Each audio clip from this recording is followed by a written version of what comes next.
صدقے کی طاقت۔ حضرت داؤد علیہ السلام کے زمانے میں ایک بڑھیا نے 3 روٹیاں صدقہ کی۔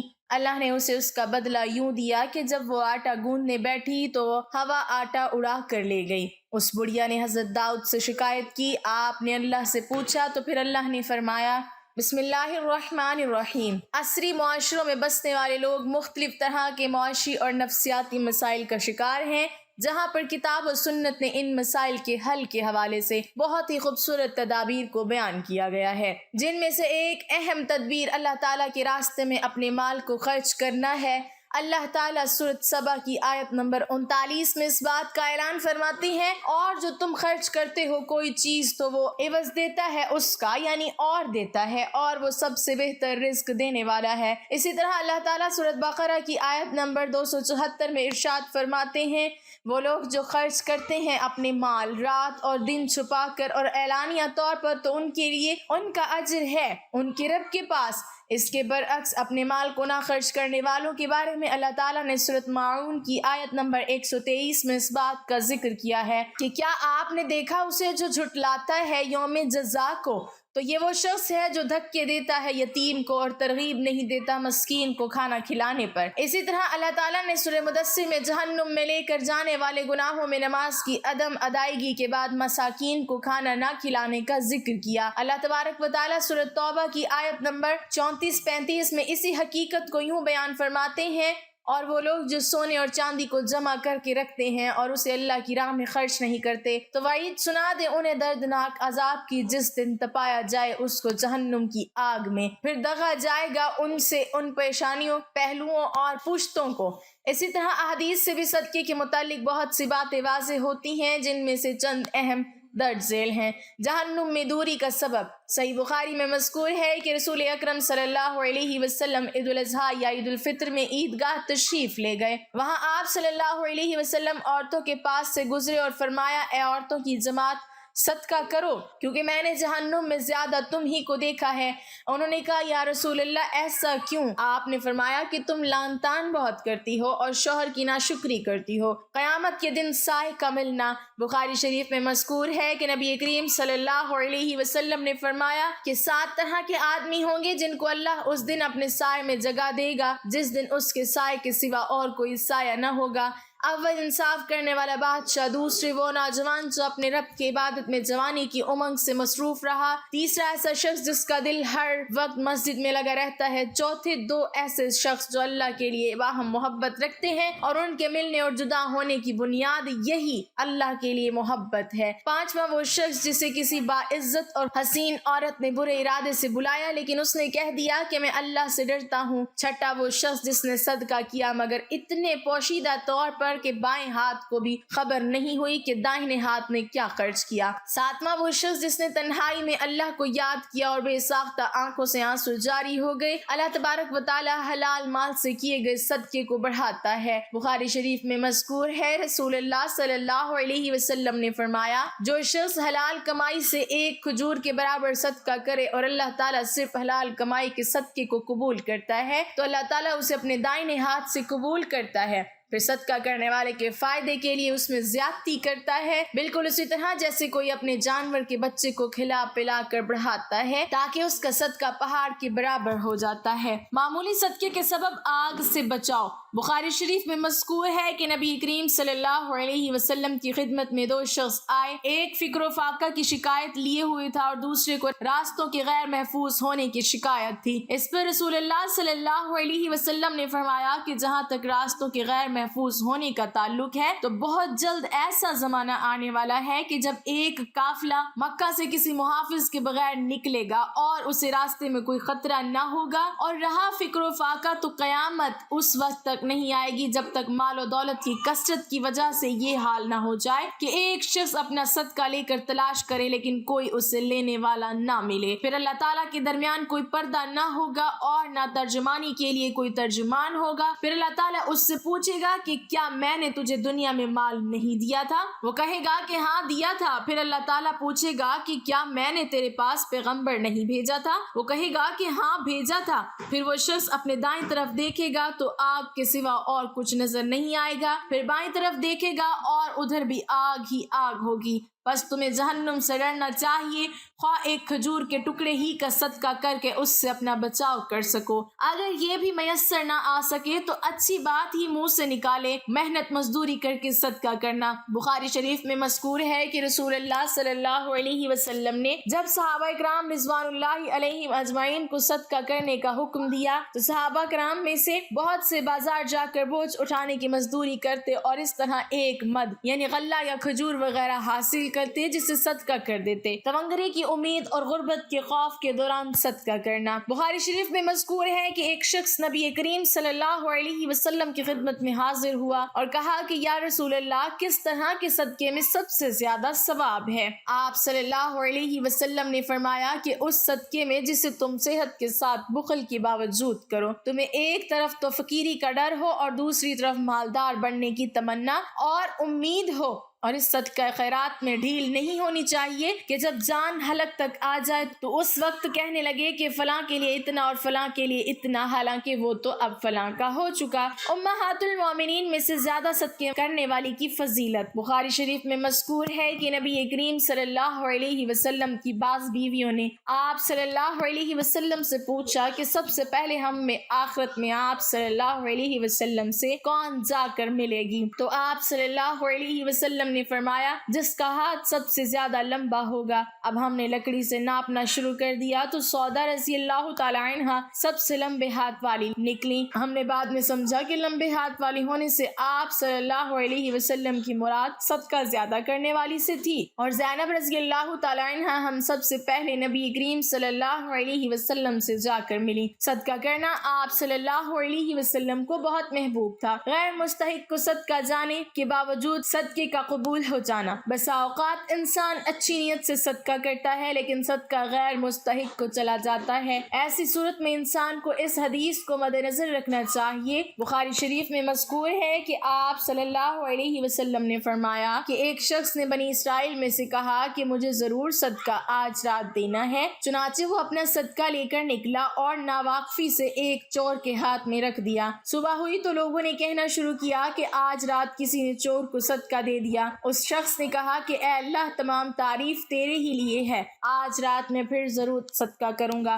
چنانچہ وہ دوبارہ صدقہ لے کر نکلا اور اس مرتبہ ایک فاحشہ کے ہاتھ میں دے آیا۔ جب صبح ہوئی تو پھر لوگوں میں چرچا ہوا کہ آج رات کسی نے فاحشہ عورت کو صدقہ دے دیا۔ اس شخص نے کہا اے اللہ، تمام تعریف تیرے ہی لیے ہے، میں زانیہ کو اپنا صدقہ دے آیا، اچھا آج رات پھر ضرور صدقہ نکالوں گا۔ چنانچہ اپنا صدقہ لیے ہوئے وہ پھر نکلا اور اس مرتبہ ایک مالدار کے ہاتھ پر رکھ آیا۔ صبح ہوئی تو لوگوں کی زبان پر ذکر تھا کہ ایک مالدار کو کسی نے صدقہ دے دیا ہے۔ اس شخص نے کہا کہ اے اللہ، حمد تیرے ہی لیے ہے، میں اپنا صدقہ لا علمی سے چور، فاحشہ اور مالدار کو دے آیا۔ اللہ تعالیٰ کی طرف سے بتایا گیا کہ جہاں تک چور کے ہاتھ میں صدقہ چلے جانے کا سوال ہے تو اس میں اس کا امکان ہے کہ وہ چوری سے رک جائے، اسی طرح فاحشہ کو صدقہ کا مال مل جانے پر اس کا امکان ہے کہ وہ زنا سے رک جائے، اور مالدار کے ہاتھ میں پڑ جانے کا یہ فائدہ ہے کہ اسے عبرت ہو اور پھر جو اللہ عز و جل نے اسے دیا ہے وہ خرچ کرے۔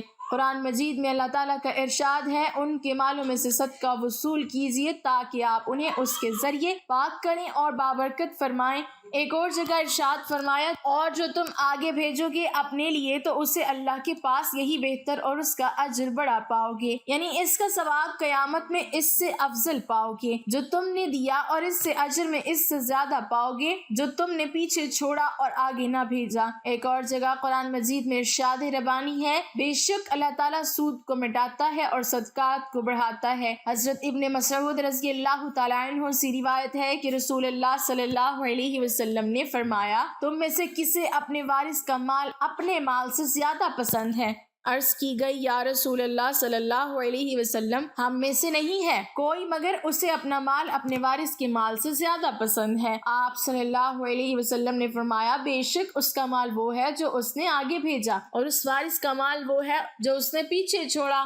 آپ صلی اللہ علیہ وسلم نے فرمایا کوئی صدقہ مال کو کم نہیں کرتا اور اللہ تعالیٰ کسی بندے کو معاف کرنے کی وجہ سے زیادہ نہیں کرتا مگر عزت میں، اور کوئی شخص اللہ تعالیٰ کی تواضع نہیں کرتا مگر اللہ عز و جل اسے اونچا کرتا ہے۔ حضور صلی اللہ علیہ وسلم نے فرمایا جس مسلمان نے کسی مسلمان کو برہنگی کی وجہ سے کپڑا پہنایا اللہ تعالیٰ اسے جنتی لباس پہنائے گا۔ جس مسلمان نے بھوک کی وجہ سے کسی مسلمان کو کھانا کھلایا اللہ تعالیٰ اسے جنتی پھل کھلائے گا، اور جس مسلمان نے کسی پیاسے مسلمان کو پانی پلایا اللہ تعالیٰ اسے رحیق مختوم سے پلائے گا۔ رسول اللہ صلی اللہ علیہ وسلم نے فرمایا صدقہ خطا کو مٹا دیتا ہے جس طرح کہ پانی آگ کو بجھا دیتا ہے۔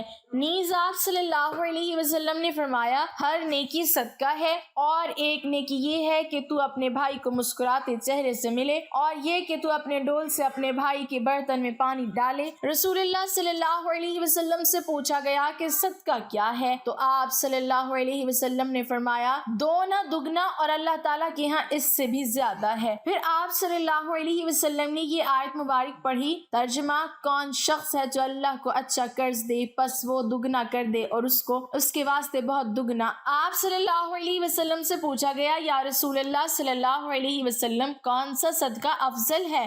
آپ صلی اللہ علیہ وسلم نے فرمایا فقیر کو پوشیدہ دینا اور کم مال والے کا کوشش سے خرچ کرنا۔ ابو ہریرہ رضی اللہ تعالیٰ عنہ سے روایت ہے کہ نبی کریم صلی اللہ علیہ وسلم نے فرمایا کوئی دن ایسا نہیں جاتا کہ جب بندے صبح کو اٹھتے ہوں تو دو فرشتے آسمان سے نہ اترتے ہوں۔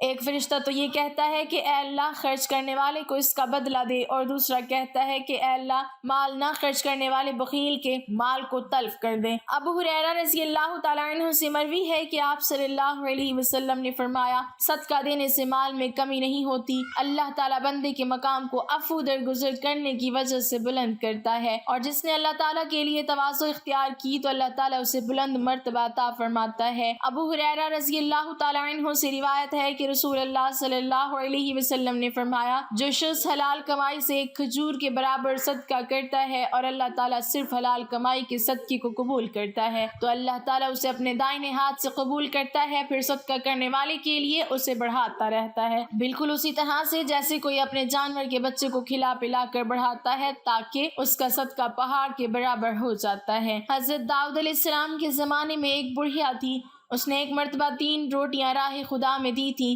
اور پھر آٹا گوندنے بیٹھی، اچانک ہوا آئی اور اس کا سارا آٹا اٹھا کر لے گئی۔ بڑھیا حضرت داؤد علیہ السلام کے پاس فریاد لے کر پہنچی اور ہوا کی شکایت کی۔ حضرت داؤد علیہ السلام نے ہوا کو بلایا اور پوچھا تم نے اس کا آٹا کیوں اٹھایا؟ ہوا نے عرض کی ہوا کے فرشتے سے پوچھئے۔ حضرت داؤد علیہ السلام نے اسے بلایا اور اس سے پوچھا تو اس نے عرض کیا خدا سے پوچھئے۔ جب اللہ سے پوچھا تو اللہ نے فرمایا اے داؤد سمندر میں ایک کشتی پر بڑے بڑے تاجر جا رہے تھے کہ ان کی کشتی میں ایک چوہے نے سوراخ کر دیا اور کشتی کو ڈوبنے کا خطرہ پیدا ہو گیا۔ میں نے ہوا کو حکم دیا کہ وہ یہ آٹا اڑا کر اس کشتی میں ڈال دے تاکہ وہ لوگ اس آٹے سے سوراخ بند کر لیں۔ چنانچہ انہوں نے اس آٹے سے سوراخ بند کیا اور سلامتی سے کنارے پر پہنچ گئے۔ اے داؤد علیہ السلام ان کشتی کے تاجروں سے ان کے سارے مال کا 3 حصہ اس بڑھیا کو دلاؤ۔ چنانچہ حضرت داؤد علیہ السلام نے ایسا ہی کیا اور 300,000 دینار کا مال بڑھیا کو ملا۔ حضرت داؤد علیہ السلام نے فرمایا یہ اس کی 3 روٹیوں کے صدقے کی برکت ہے۔ حضرت اکرم رضی اللہ تعالیٰ عنہ فرماتے ہیں کہ ایک ملک کا بادشاہ بہت ظالم اور کنجوس تھا۔ اس نے اپنے ملک میں یہ اعلان کر دیا کہ کوئی بھی کسی فقیر یا مسکین پر کوئی چیز صدقہ نہ کرے، کوئی کسی غریب کی مدد نہ کرے، اگر کسی نے ایسا کیا تو میں اس کا ہاتھ کاٹ دوں گا۔ یہ خبر سن کر لوگوں میں سنسنی مچ گئی، اب ہر کوئی صدقہ دینے سے ڈرنے لگا۔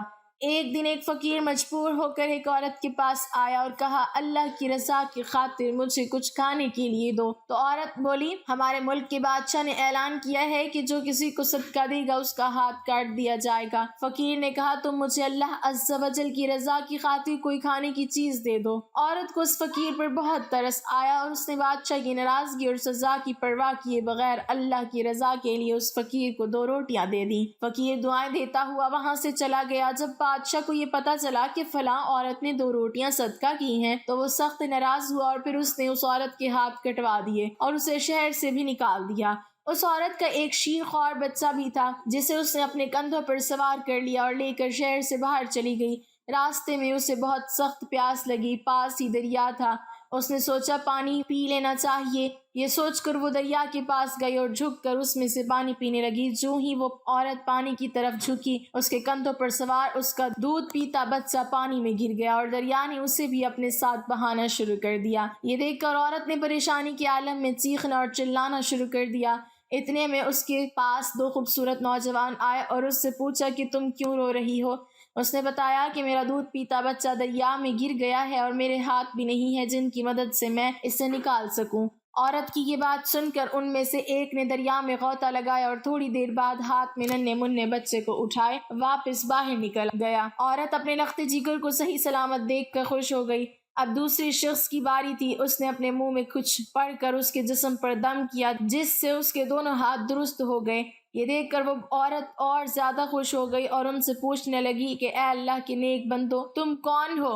انہوں نے کہا کیا تو نے ہمیں پہچانا نہیں؟ اس نے کہا نہیں۔ انہوں نے کہا ہم تمہاری وہ دو روٹیاں ہیں جو تو نے اللہ کی راہ میں صدقہ کی تھیں، جن کی وجہ سے تو مصیبت میں مبتلا ہوئی اور آج انہی کی وجہ سے تجھے مصیبت سے نجات بھی مل گئی۔ حضرت انس رضی اللہ تعالیٰ عنہ سے روایت ہے کہ رسول اللہ صلی اللہ علیہ وسلم نے فرمایا، صدقہ کرنا اللہ کے غضب کو ٹھنڈا کرتا ہے اور ہر بری موت سے بچاتا ہے۔ اللہ کے غضب کو ٹھنڈا کرتا ہے کہ مطلب یہ کہ جو شخص اللہ کی راہ میں اپنا مال خرچ کرتا ہے اسے اللہ تعالیٰ دنیا میں عافیت و سکون کے ساتھ رکھتا ہے اور اس پر بلائیں نازل نہیں کرتا۔ بری موت سے بچاتا ہے کا مطلب یہ ہے کہ صدقہ و خیرات کرنے والا مرنے کے وقت بری حالت سے محفوظ رہتا ہے، یعنی نہ تو اسے شیطان اپنے وسوسوں میں مبتلا کر پاتا ہے اور نہ وہ شخص کسی ایسی سخت بیماری اور تکلیف میں مبتلا ہوتا ہے جس کی وجہ سے وہ ضبط کا دامن چھوڑ کر کفر و کفران کی دلدل میں پھنس جائے۔ حاصل یہ کہ اللہ کی خوشنودی اور رضا کی خاطر اپنا مال و زر خرچ کرنے والا خاتمہ بالخیر کی ابدی سعادت سے نوازا جاتا ہے۔ اللہ پاک ہمیں نیک اعمال کرنے کی توفیق عطا فرمائے اور ہمیں نیکوکاروں میں شامل کرے، آمین۔ ناظرین، کمنٹ باکس میں اللہ تعالیٰ کے 99 ناموں میں سے ایک نام ضرور ٹائپ کریں۔